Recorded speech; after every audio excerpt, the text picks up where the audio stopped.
Early voting in Chicago is now open in all 50 wards through Election Day on November 5th. Remember, any voter can vote at any early voting site no matter where they live in the city. And if you haven't registered yet or you recently moved, same-day registration is available at all early voting sites. Just bring 2 forms of ID, one of which should have your current address. Go on and check voting off your to-do list and vote early. Go to chicagoelections.gov for more information.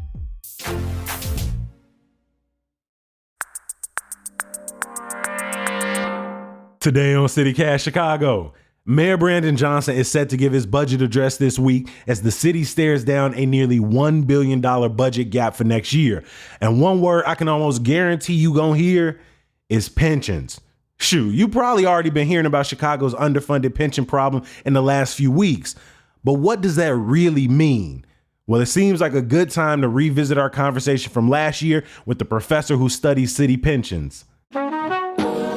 It's Monday, October 28th. I'm Jacoby Cochran, and this is What Chicago's Talking About.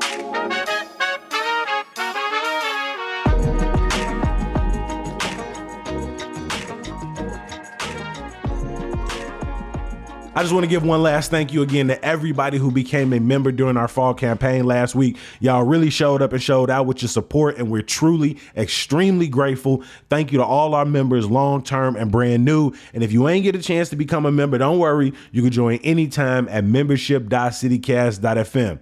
Now on to something we just can't seem to stop talking about, and that's city pensions. Dr. Amanda Cass from DePaul University has been studying this for years. Amanda, welcome to CityCast Chicago. Hey, thanks so much for having me. Amanda, I know this work is important to you. You've written so much about it, but I bet this question comes up a lot. Why should everyday Chicagoans who don't work for the city care about the city's pension obligations? So there's a couple of reasons. I think the biggest one is that the pension systems, at the end of the day, they're paying for the benefits for city employees. So we should view this as part of the overall cost of city services. So anything you're connected with the city, whether it's streets and sanitation, parks, there's the salary for the employees, but there's also their pension benefits. Okay, and I believe there are 4 major pension systems that Chicago is required to fund. How many employees make up those? The city of Chicago is only responsible for 4 pension systems. There's one for police officers, one for firefighters, one for municipal employees, and one for laborers. The number of current employees is somewhere between 60,000 people, current employees. Then there's also retirees that are members of the pension system. It's garbage men, anybody who's working for the city of Chicago. So people that are working in the Department of Housing, the various commissioners, deputy mayors, anybody who's in a city office. So anybody that's got a, City of Chicago email address is going to be likely in the Municipal Employees Benefit Fund. So many of us right now are focused on our own retirement accounts and will they be there for us? Will Social Security have our backs by the time we're there? Why is it important that we care about retirees having benefits? I think that we should care because there's a huge social cost to not funding retirement benefits. So if you think about it, let's say we had a magic wand and we said, all right, we're going to cut benefits for existing retirees. Well, I think there's a moral question to that of, have we just created an impoverished elderly population in our city? And we're taking away something that we promised people. But also there's a cost to it, right? There's a cost to having an impoverished elderly population that's maybe more reliant on social services and public programs. So it's not the case that we can, just cut benefits and magically resolve the problem. Maybe we cut the amount of money that the city has to put into the pension systems, but we just created a whole new set of problems. No, I'm thinking exactly what you're talking about. It's like the way that that would impact our housing system, the way that would impact our medical system if we just turn our back on individuals. Okay, so we got four major systems making up, like you said, municipal employees, laborers, police, firefighters, somewhere between 50, 60,000. Can you explain how those pensions are funded? Yeah, and at a basic level, the way that you fund a pension system is there's three sources of revenue.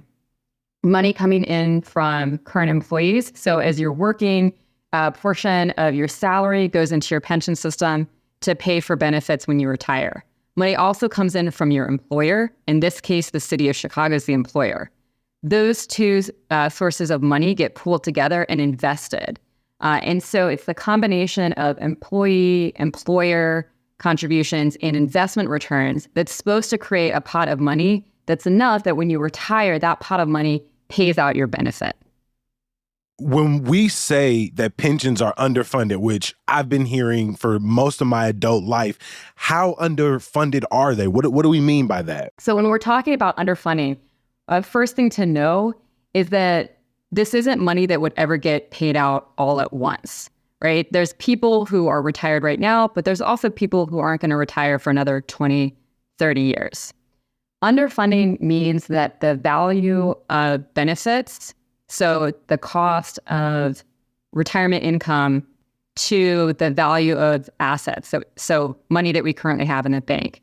So if a pension system is underfunded, what that means is that the value of all benefits exceeds assets.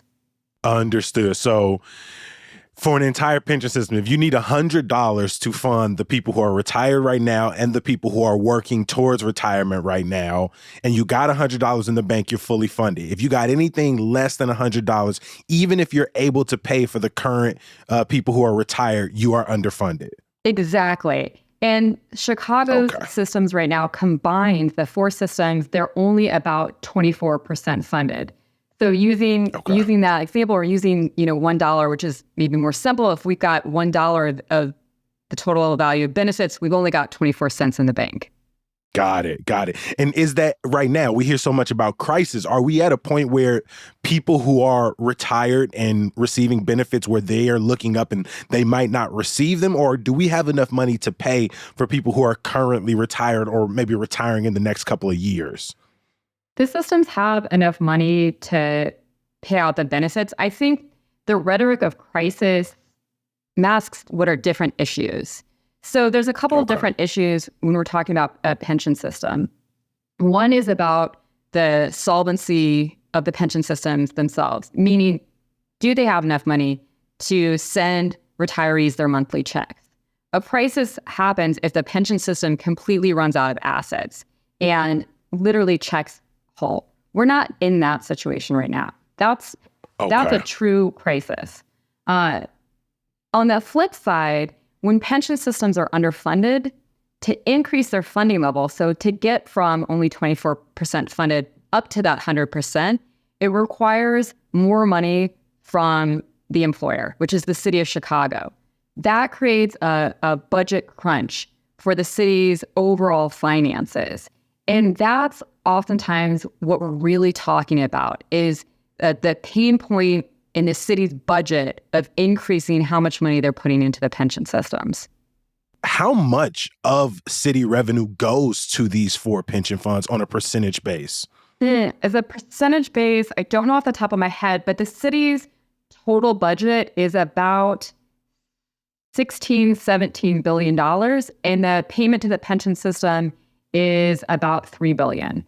So about 18%? That sounds about right. Oh my Lord, that is a good amount, almost 1/5 of the city budget. It's going to pensions. It's a significant amount. And again, the big thing to pay attention to is when people, especially elected officials, are talking about pension systems and the city's pension systems, we need to scrutinize, what are they actually talking about?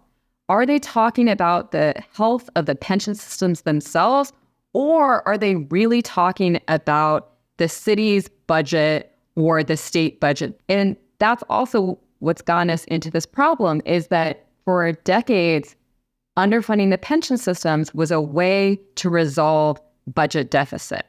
And that's what dug us into this problem. I don't want to make too clean of a comparison, but when I think about like conversations at the federal level around the debt ceiling, the plan that ultimately was moved forward cut social services.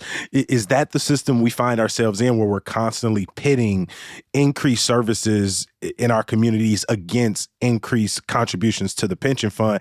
And is that sustainable? I think that is the how it historically has been. I think if you look at the rhetoric of now Mayor Johnson when he was candidate Johnson, I think that he's trying to change that dynamic and looking for a path that doesn't pit the cost of benefits against current services. Yeah. Have we had any examples in the last few administrations where decisions to provide more money to pension or services has sort of led to the other being underfunded or having funded stripped? It's a little complicated because during Mayor Lightfoot's tenure, she climbed the pension ramp. So she increased substantially the amount of money going to the pension systems, but she also had this infusion of federal dollars from the COVID relief packages. And so we didn't see a situation where there had to be a trade-off between services and pensions. I think for Johnson, again, there isn't that infusion of the COVID money. So they are potentially facing that situation. Because the pension systems are so underfunded, the city of Chicago's contributions have to increase going forward to shore up the funding levels. So to get them from, again, only 24% funded up to state law requires that they get up to 90% funded in 2055 and 2058. So that's going to require an increase in the city contributions going forward. Now, the city actually already made big jumps in its contributions. That's what former Mayor Lightfoot referred to as climbing the pension ramp. So the city has climbed that ramp, but it has to maintain the high level of pension payments going forward for decades.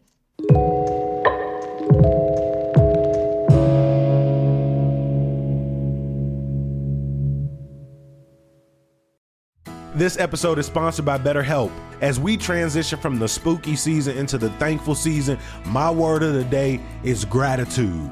I want to show gratitude to my family for supporting my passions. I'm grateful for all the folks who listen to me almost every day, and I'm especially grateful to my friends who always check in and let me know it's okay to not always be okay. Seriously, if it wasn't for my friends, I probably would have never taken the time to start therapy when I was younger. If you're thinking of starting therapy, let me be that friend for you and say, maybe give BetterHelp a try. It's entirely online and designed to be convenient, flexible, and suited to your schedule. All you got to do is fill out a brief questionnaire to get matched with a licensed therapist, and you can switch therapists anytime for no additional charge. Let the gratitude flow with BetterHelp. Visit betterhelp.com/citycast today to get 10% off your first month. That's BetterHelp, HELP.com/citycast.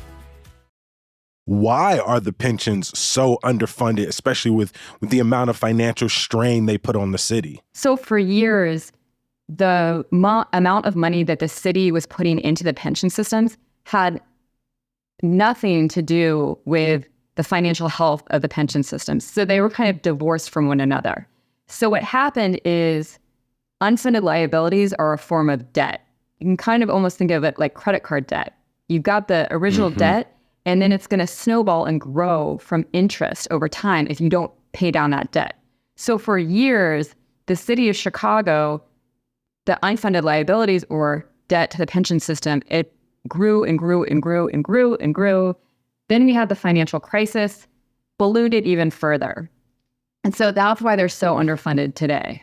It sounds like basically the city was paying like the monthly minimum, right? They were just paying that basic rate, but what they needed to be paying should have been going up in relationship to sort of that rising need. But that wasn't happening. What time frame was this, and why didn't the city, take any action on this? Yeah, there's a couple reasons. So the pension systems, interestingly, they were well funded back in the late 90s. And so when they were well funded for two of the pension system, benefits were actually increased. So again, one of the kind of problems is the city increased benefits without attaching a way to actually pay for those benefits. And then the problem started kind of materializing in the early 2000s. But again, there was no mechanism in place to address the problem. I mean, they say they have a plan. I know Mayor Johnson has put together a task force, and this is no shot at the mayor, but anytime I hear that a task force has been put together in Chicago to address a problem, I wonder if that's just a meeting that's never going to happen with a budget that's never going to get used. Do you think that this plan will actually come to fruition, that we are on the right track to getting these funds where they need to be?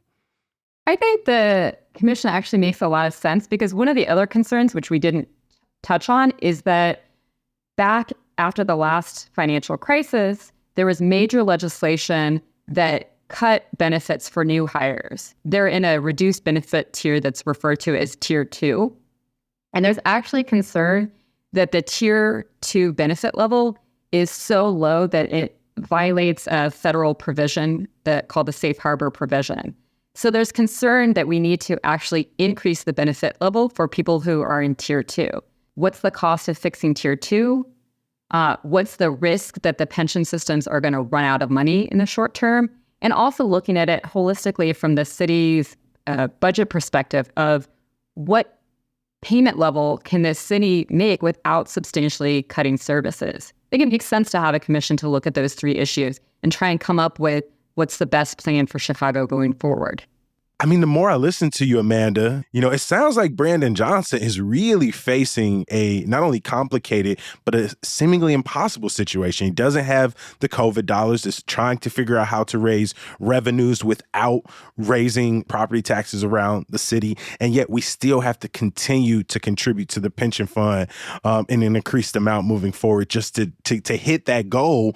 Do you think his administration will be able to make a dent in this? I think that actually we should be viewing this as a long-term problem. And so I don't think that we should expect Mayor Johnson to resolve the problem in 4 years. I think that a kind of focus on the short term is partially what has kind of gotten us into this problem, or perpetuated kind of the discourse being about a pension crisis. We need to view it as a long-term challenge that kind of slow and steady is the way to resolve it.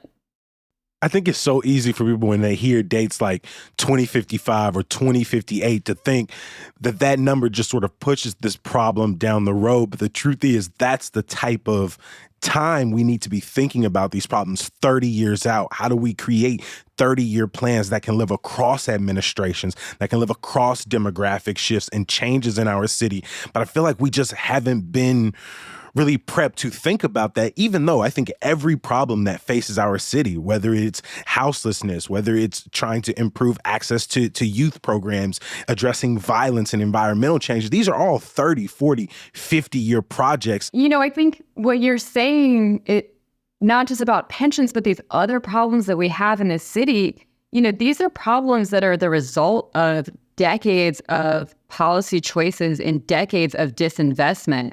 And I think if we're talking about, put aside the pensions for a second, but some of the other issues that you're talking about of gun violence, disinvestment in particular communities, one of the issues is we have a mismatch between the need and how long it's going to take to really turn things around, right? We have pressing problems in communities that people want and need resolved quickly. And unfortunately, these things, as you said, they take decades to turn around. They take decades to resolve.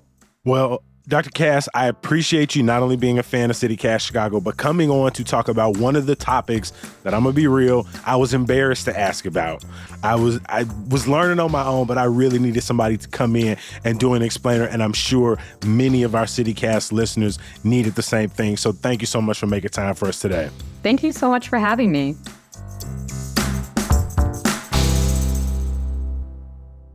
Before we let you go, make sure you bookmark our website, chicago.citycast.fm. There you can find our old podcast episodes, subscribe to our daily newsletter, Hey Chicago, sign up to become a CityCast Chicago member, and so much more. Something you can only get on the podcast, though, some good news. This weekend, catch Chicago's first ever poet laureate at the Austin Branch Library for another Shy Soul workshop where you're going to be building poems and poetry manuscripts centered on the times and tales of Chicago. I'm going to drop a link for you in the show notes. As always, we appreciate you for listening and reading. We're going to be back bright and early tomorrow. We'll talk to you then. Peace. The pension systems, in terms of their funding levels, I somewhat think of it as a carrier ship. And we're trying to turn a carrier ship. That's a slow, steady process that you need to kind of keep calm and do incrementally to get that 180 turn. Simone is so funny. She was like, what happened in the Suez Canal?